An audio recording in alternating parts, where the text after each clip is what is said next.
Hello, my friends. It's Ranger Russ from the Meigs Nature Center, coming to you today from Hammonasset, but I am in a place where the public is actually not allowed to go. So I thought it would be a great idea to come out here and give you a tour since you can't come out here on your own. I am on Charlie's Island, which is located. You'll actually get to see the nature center here in a second. Let's pan over. And there's, wait, can you see it yet? Right, there's the old nature center. When we walk around a little bit, you'll get to see the new nature center as well. Just before I came on, there was, I believe it was a Cooper's hawk in the trees. This is migration time for most of our raptors, at least the raptors that are migrating. And actually out here on Charlie's Island, now I don't know how Charlie's Island got its name, but here on Charlie's Island, a gentleman by the name of Charlie Rafferty used to trap birds of prey, mostly peregrine falcons and other things, and they would band them. They would put a pigeon out as bait, and then when the raptor came in for it, they would shoot a net over it, and then they would band them. So bird banding for raptors happened out here on Charlie's Island by a gentleman named Charlie. I don't know when Charlie's Island got its name, but that is just one of the stories that happened out here at Charlie's Island. Now again, I am in a place where you're not allowed to visit. This is not a public part of Hammonasset. All right, let's do an intro here.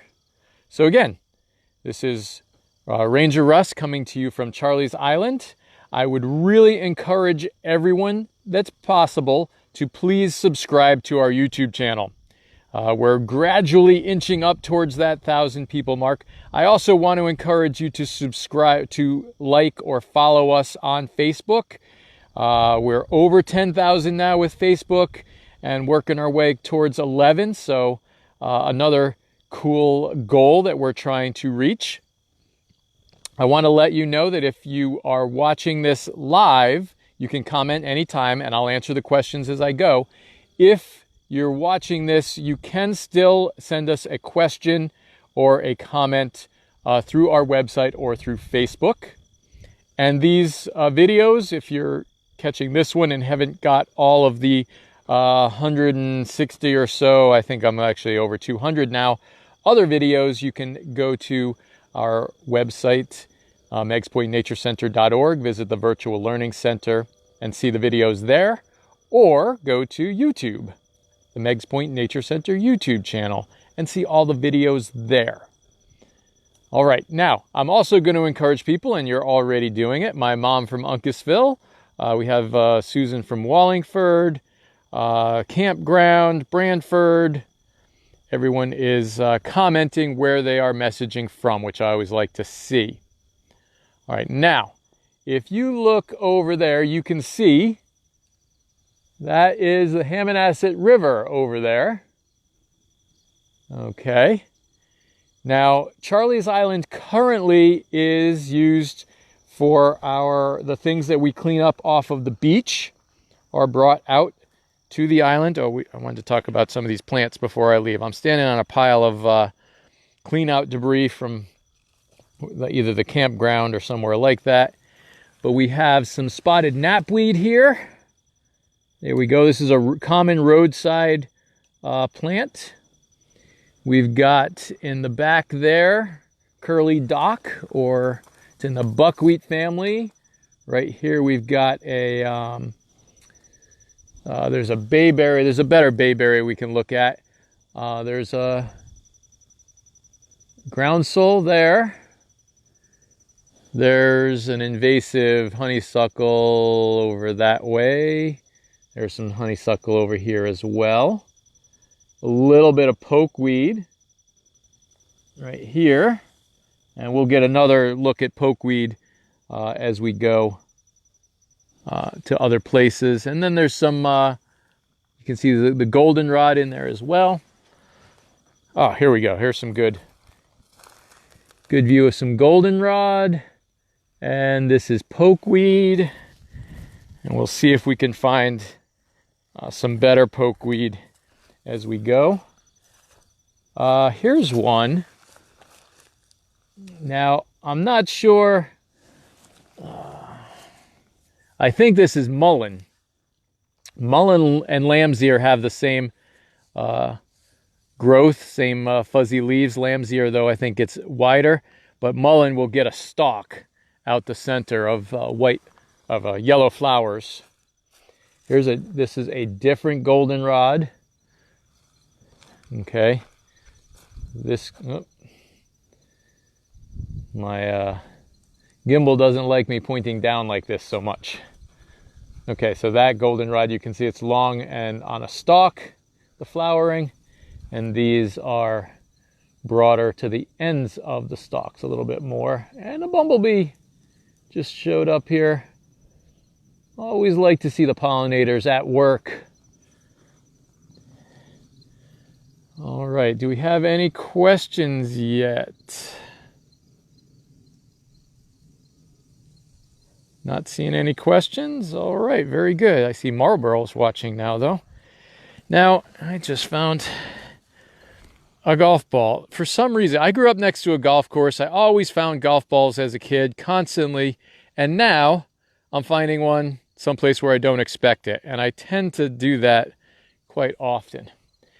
So you can see there's a pile of brush. A lot of this in the big storm we had a few months ago, or a month ago. A lot of trees had to be cut down, so that's where a lot of these trees come from. A lot of that white pine is from that storm. You can see those are white pines there. There are some roots and things that we've cleaned out. Some of this is years old. So this is where we dispose of all of the cut branches when trees come down, etc. like that. Here's a nice big pokeweed, though, growing out of the pile. Let's talk a little bit about pokeweed. Not a native, although it came pretty early. And the berries produce a very, very purple color. And they actually were used as a dye a lot.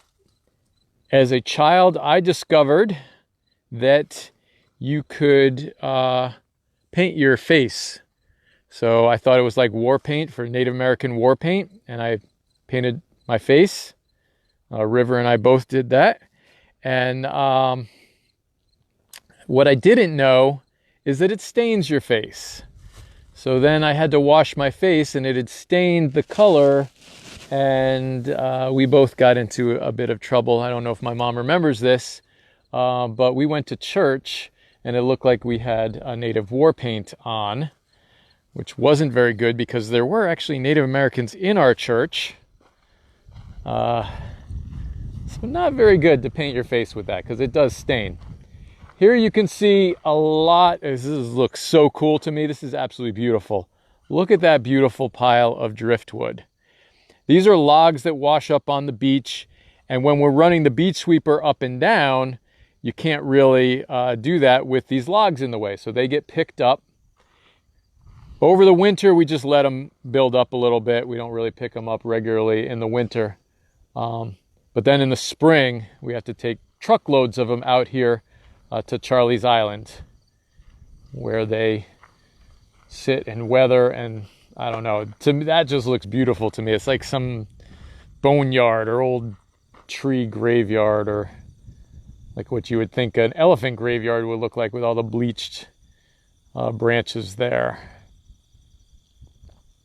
How did the golf ball get there if it's closed to the public? I'm guessing that it got picked up in one of the truckloads of debris that were brought out here. Is pokeweed poisonous? So I think that it's listed as not edible. All I know is that it was used as a dye. So not quite sure if it's poisonous, though. Gia says there's several gentlemen that come and drive golf balls in the parking lots. So yeah, that's probably what happened. All right, now we're going to look over here because one of the other, whoop, look, wait, he's getting away. All right, right here, we had a field cricket, and he's taking cover in this grass. Ah, there he goes. All right, that is not the one. You guys see that little tiny cricket? There was a bigger one. So this looks like good hiding places for field crickets. The field crickets are black. You can actually hear, I don't know if you guys can hear them, but there's a bunch of them singing all around me here. I don't know where the bigger one went. There was a bigger field cricket. He probably took the hiding place of the little guy and chased the little guy right out. All right. But that's a field cricket. They live out here too. It is an absolutely gorgeous day at the park. They say this morning it was, the truck said it was 62, but it felt much warmer than that to me. All right, so one of the other things that are swept up on the beach, we are trying to sweep up trash, but again, you don't always just get trash, you get a lot of shells. So here we've got I would call it a midden heap, because this is what the Native American midden heaps would look like. A midden heap is the waste pile, usually of shells, but anything that a Native American tribe would produce, a village would produce, they would throw it into a pile like this. They're not going to be throwing things that are going to be smelly, so you're not going to see meat or things like that thrown into the midden, but sometimes bones can be found in a midden heap. So this gives you an idea of the amount of shells that are washed up on our beach. And if we look, most of it is oyster, a lot of slipper snails. So there's an oyster, there's some slipper snails. Here's an oyster that's been eaten away. There's a boring sponge that eats the holes into the oyster shell. And that boring sponge it's not boring because it's dull. It's not a dull sponge. It's a boring sponge because it's a drilling sponge. So the boring sponge, I have to clarify that for the kids sometimes because they're like, well, why is it so boring? It drills these holes because it uses the calcium to make the spicules. There are some types of sponge have little spines inside that give them some rigidity and structure. So the boring sponge has to get the calcium from somewhere. We've got a spider crab shell, or at least piece of one, there. I thought I saw something. There we go. Look at that beautiful piece of quartz. Like milky quartz. You can almost see through it. I can see through it. I don't know if you guys can. It's a beautiful little piece of quartz. We have a rock tumbler back at the Nature Center, and guess what? Where this is going when I'm done. All right. So this is really cool. Now we also sometimes you get lots of children's toys that get washed up or left on the beach and then swept up by the beach sweeper. And I just want to take 1 second here.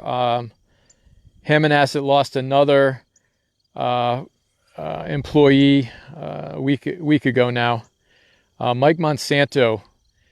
He retired 30 years ago and started working as a seasonal here at Hammonasset 30 years ago. So he had more seasonal time in than I did, more seasonal years than I did, which I thought was going to be impossible.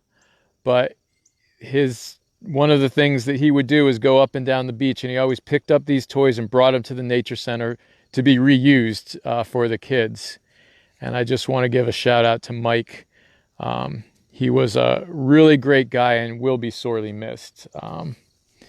He was a seasonal for 30 years, And the past, I want to say like 5 years or so, probably even more, at the end of each season, he would come into the nature center and tell me how wonderful everything was and he really liked it. And that next year he probably wouldn't be coming back, that this was going to be his last season. And then the next spring would come and I would see him and I'm like, Mike, I thought you were going to really retire this time. And he would say, it's too boring being at home. He wanted to be here at the park. So we will miss him. And actually, I'm going to bring some of these back and use them at the nature center. All right, let's keep going here. Do we have any comments? What do you do with the pile? So the pile of shells usually just stays here and gets larger unless we need to do some backfill somewhere, and then it might be used as backfill. And the logs, the driftwood there, we didn't have a plant sale this year, but usually we will take the nice looking pieces, like this one right here. We would cut the end of that one off and bring it up to the plant sale and sell them to add to the fundraiser for the Friends of Hammonasset. So we just grab a couple of nice chunks of driftwood for the plant sale.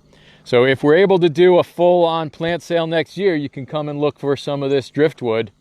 And again, all the money from those plant sales and the mum sales in the fall, which again we're not having this year, goes to the Friends of Hammonasset, and then they put the money back into the park. A lot of it goes to the nature center, but they do things all around the park as well. Look at that. I love that beautiful twisted root. Oh, weasel. Do you guys see the weasel? Look at that. He's checking me out. How incredible is this? Oh my. I don't know what to say.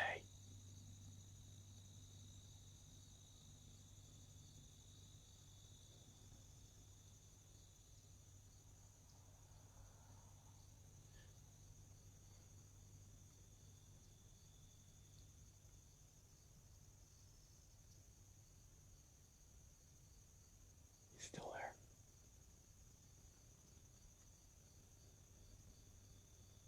I'm hoping everybody can see this.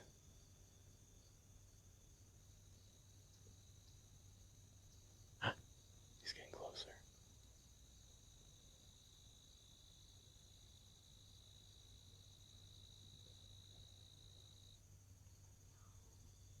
He's not afraid of me. Or she, it.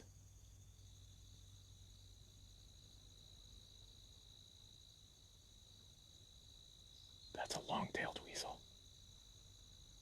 All right, he's coming up to my feet.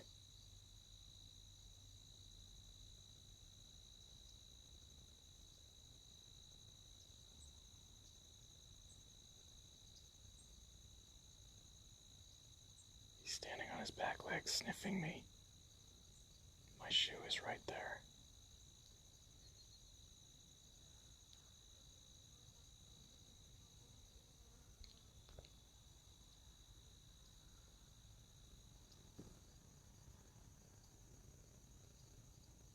He gets braver each time, getting closer to me.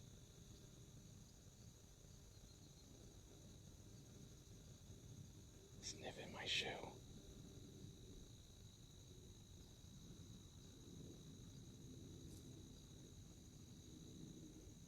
I don't want to say anything. He doesn't seem to care about me talking, though. I'm not sure what's spooking him, but he gets spooked every now and then.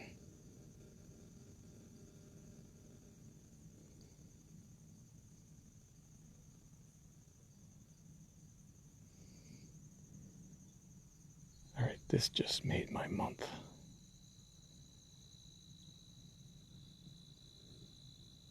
He's back up over here.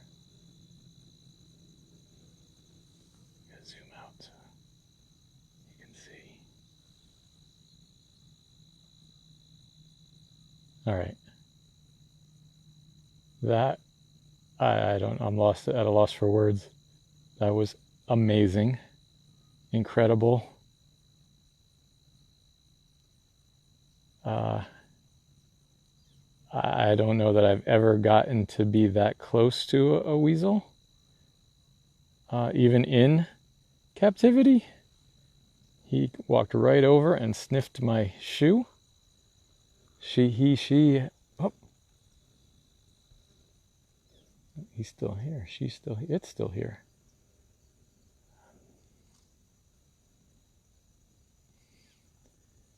That, I don't know. Coming back.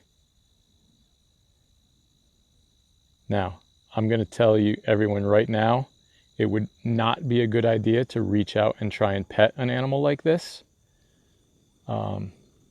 It's not the bite, it's that it may be carrying some sort of disease or something like that. Now, weasels are not typically a rabies vector species, but that doesn't mean that they couldn't have rabies. Rabies does make animals overly friendly.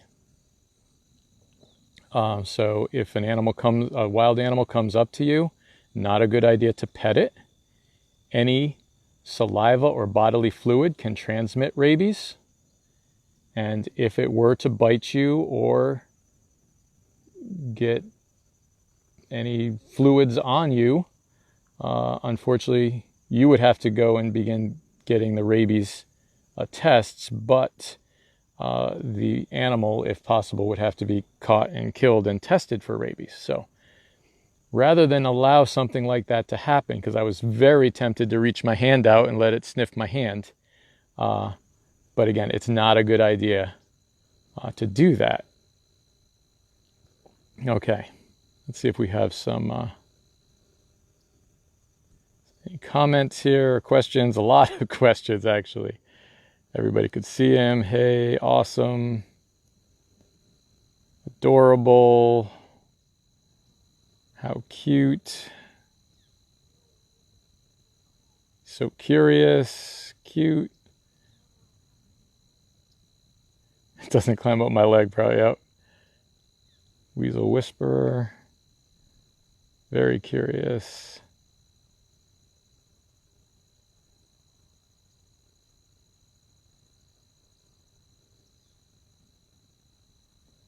I appreciate that comment there. Who said that?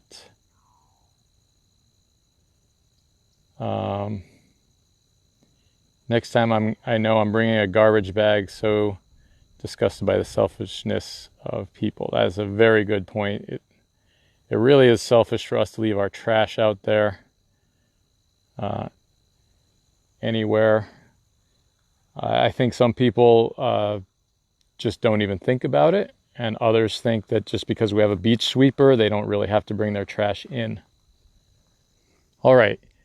So that was a long-tailed weasel. You notice that the tail was more than half the length of the body. Short-tailed weasels, the tail is significantly shorter. When you look at it right away, you can tell it's a short-tailed weasel. I can hear the weasel scurrying around still in all this pile of debris. So weasels are carnivores. They are predators. So it's probably looking, now I did see that there was a wasp on one of these logs. So sometimes these logs will still secrete sap and the bees and things will come. I think that the weasel was actually sniffing at, and there's wasps circling around here. Although that looks like it might be a hunter wasp. Oh, the weasel's back. The hunter wasp may be looking for other insects to grab. Weasel is under that big log right there. Nope, it's right over here now. So again, they're carnivores. They will eat insects. They will prey on mice. If you have chickens, you always want to watch out for them and the chicken coops. They can fit through very small gaps. Under an inch, they can fit through it. So you want to be really cautious if you have any sort of livestock. A weasel that size could take out a full-sized chicken without any issue at all. It would be no problem for that weasel to take out a chicken. It would not be able to eat the entire chicken, but it would kill it anyway. It would not be able to take the chicken out of a coop if the coop had you know, if it was in a cage. But it is definitely something to keep in mind. They are very, very intelligent, very hard to trap them. We occasionally get them in our buildings. And I think all the times that I've set traps for them, I've only been successful with juveniles. Oh, no, I take it back. One time I did catch an adult. He's working his way back. It's working its way back towards the truck, checking out everything as it goes. It's in and out of the logs. Oh, this is just the coolest. I had no expectation for this kind of program today. A weasel just walking right up to me and sniffing my boot. I just blown away and really excited. And I just found a really cool piece of driftwood that I might have to take for myself. Because look at that. Look at the hole in that piece of driftwood right there. Is that a cool piece of driftwood or what? Oh, weasel's over here. Hello, weasel. Hello. Look how quick. In and out. It's so fast. It just scurried all the way along there. Hello, weasel. It's back. There's my friend. You want to come say hi, don't you? Do you want to come out? Sure you do. There's a friendly weasel.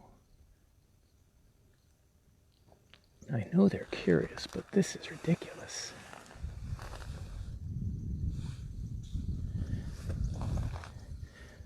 All right. There he comes. Now here at Hammonasset we have short-tailed weasels, long-tailed weasels, and mink. You notice the white chest. It's a brown body, black-tipped tail, and white chest. The short-tailed weasel has a very similar color pattern, identical color pattern, but again a much shorter tail. And then the mink would be all dark, solid, dark color, dark brown. Many times they look like they're black, especially when they're wet, and they would just have a little white patch under their chin, not the white down the belly. Now, I don't think that I've done a weasel program. I do have a skull and a pelt of a weasel, and I could do a whole program on it. So maybe that will be coming up and we can add these two videos together with more information about the weasel. All right. Well, we're going to leave the weasel as much as I don't want to, because I really wanted to show you back this way. So Charlie's Island, it's not a very high island. The highest point is actually the pile of debris that we have here. But one of the things that happens out here a lot, and it's probably why they chose this as a banding spot for raptors, you see the few trees that we have, almost every time I come out here, there's some kind of raptor here. For one entire year, almost every time I came out, there was a great horned owl sitting in that tree right there. And when I came out the first time, the Cooper's hawk started in that tree and moved to other trees as I drove out here. Now you can see there's a lot of high tide bush and groundsel here. So the high tide or marsh elder, because this area is now getting covered with water regularly. When I first started here at Hammonasset, this was just a field, and it had field species. There were no marsh species. Now we've got marsh grasses, and we've got the groundsel and the high tide bush all growing here. So sea level in the 20 years that I've been at Hammonasset has changed this from a field to a high marsh. And a high marsh just means that not every high tide is going to come in here. It takes extreme high tides to reach here. So storm surges, full moons, new moons, and some of the just really big winter tides will reach this high up. And those are usually around a full moon and a new moon anyway. All right, I'm going to go down here. We're going to take a look at how it's connected to the rest of the park.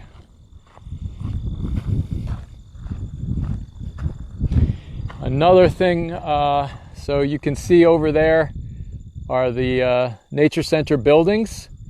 If you look about where the new Nature Center is now, let's see, can you see that peak right there?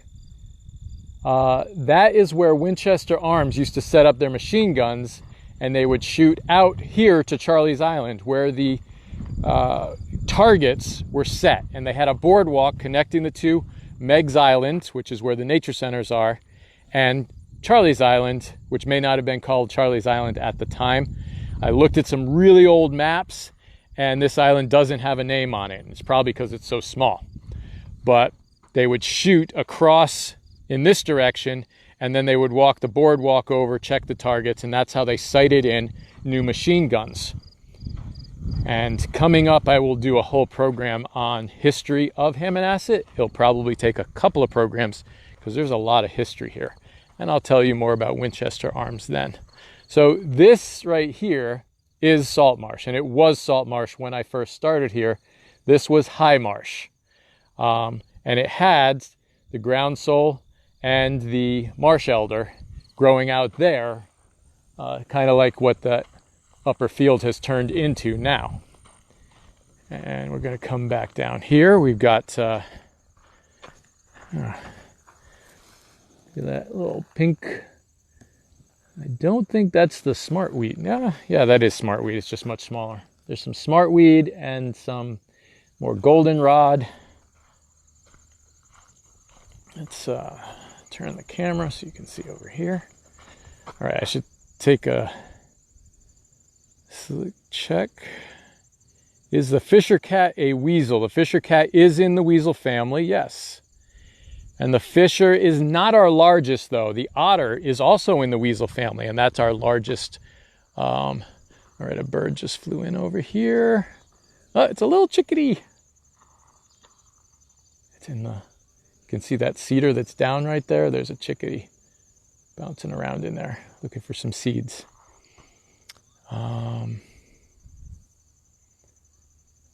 Someone says, I bet you want to stay there all day now. Yes, absolutely. I want to hang out with that weasel. Are there grizzly bear? We don't have any grizzly bears in Connecticut. Our only bear is the black bear. All right, let's get over here. This was going to be what I thought was the coolest thing to show you, and then we had a weasel. So, oh, right there, look at that. There's a great egret. Great or common egret. Notice the yellow bill, olivey yellow leg, olivey brownish legs. Can't really see those very well right now. It's the largest of our egrets. These were hunted almost to extinction. Oh, there was one on the other side, hidden in the bushes. Let's see if we can get a good look at this one. And that's another great egret. There's one on each side here. When I drove out, there was a little snowy egret out here. So the tide is in right now. We do get high tides that cover this road now as well. Those unusual, not unusual, but the new moon, full moon, those tides will cover up the road that leads out to Charlie's Island. In the winter, we very rarely can get out here in the winter. Almost every tide covers the road. See what that egret looks like. It's getting ready to do some fishing here. Oh, did you see that? It got it. It got a fish. So egrets are more stalking predators than, let's zoom out a little bit so I can keep the camera on it easier. Egrets are more stalking than heron. The heron tend to wait, and they ambush predator, and they'll sit and they won't move, and then when a fish goes by, then they grab it. The egrets will stalk. They creep along the edge of the shore really slowly, barely moving. That's why they have such a long neck. They keep their neck way stretched out, so their feet are going to be, foot and a half, 2 feet, maybe 3 feet from their beak. Their beak is already over the fish, as their feet are moving along. And then it's going to do it. So see, it's got its neck out a little bit, keeps a little bit of an S, so it has a striking distance, some distance it can strike. It's looking ahead of it, see if any fish move ahead, and if it sees any, it's going to strike really quickly and try and catch the fish. And if you notice that last time, it shook its head, shook all the water off, but it did have a little fish in its beak, probably a killifish. That's the one that's commonly here. The one on the other side that we were looking at first is not moving, still just sitting there. It's looking around a little bit. But I was mentioning, some fish just moved out in front of it. Did you see the little ripple? I was mentioning that these were hunted, and it was for their feathers. Primarily in breeding season, they get these big, beautiful plumage, and they were hunted to make hats. They would stick these feathers. The feathers are white, so they could be dyed any color. And Danbury, Connecticut, at the time, in its time, was the hat-making capital of the world. New York had a very big hat industry as well. So these birds were shot by the thousands. The other egret is flying away. Shot by the thousands and driven almost to extinction. Before that big decline, there would be tens of thousands. We could see thousands of these a day here at Hammonasset, just covering the marshes with these white birds. And it's possible that that's how the snowy egret got its name. It is snowy white, but it looks like snow covering the salt marsh. Now, if you look down on this little muddy spot right here, you can see there are some fiddler crabs. They're ducking into the hole because I've spooked them. But there's one that's still out there, and they might come out as I'm here. There's some fish in the water. Oh, look at that great big fiddler crab right there with the yellowy claw. You see that one? Oh, there's a bunch of them out down there, and you can see their holes as well. This is a great place for these fiddler crabs to hide out. Hopefully you guys are seeing that. That is really cool. And those egrets will eat the fiddler crabs too if they can catch them. So that's why the fiddler crabs are really cautious. If anything moves around them, comes near them, they're going to get away as quick as they can. All right. So Charlie's Island turns out to be a fantastic place to visit. I wasn't sure. The only thing I knew that was out here were the piles of debris. But we've got the egret, we've got the fiddler crabs, and we had a really awesome encounter with a weasel, a long-tailed weasel. Now take a look. There's a lot of fish moving out here. We set killie traps out in these marshy areas to catch killifish to feed to the other fish that we have at the nature center. So something's moving around in that tube too. I can hear it. So this might be a great time to put a killie trap out here today. We can get a lot, I think. There's a lot of fish moving in this little area. And you can see, if you look over there, there's a osprey. That is a really old osprey platform. And we talked about taking it down because they keep on nesting on it. And we've built replacement osprey platforms. But they still land on that one, and they still build a nest on it, and they still are successful with babies. Yes, there's definitely something in this tube right now. Holy cow. A whole bunch of fish just went shooting out of this tube. I wonder what's in there. Something is spooking them out. How can I show you what's in the tube, or how can I look and see what's in the tube? Let's see if there's a way to tell over here. Don't want to drop my camera in the water.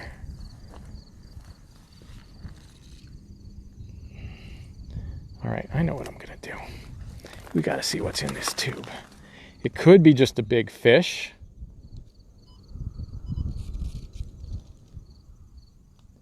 But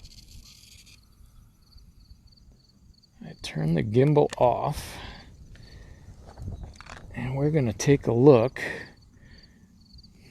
and see if there's something in the tube. You're going to have to tell me if there's anything in there. Nah, I don't think there's anything there. Could you even see into the tube?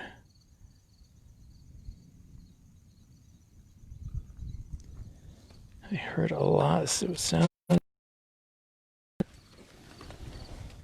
Nope. There's a lot of fish jumping around in there. Maybe it's just me spooking the fish. But it sounds big.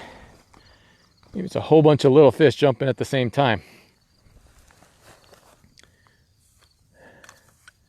All right. Now take a look over there. You can see some major erosion on that far bank. That happens. This little pond area is getting larger. When the water really starts to flow, it wants to flow through this tube, and the tube just isn't big enough, this pipe here. So it creates a big swirl out here, which causes some erosion. That's why we have that big washout over there. All right. Looks like our state truck is bringing another load of stuff out here, so I'm going to get out of the road.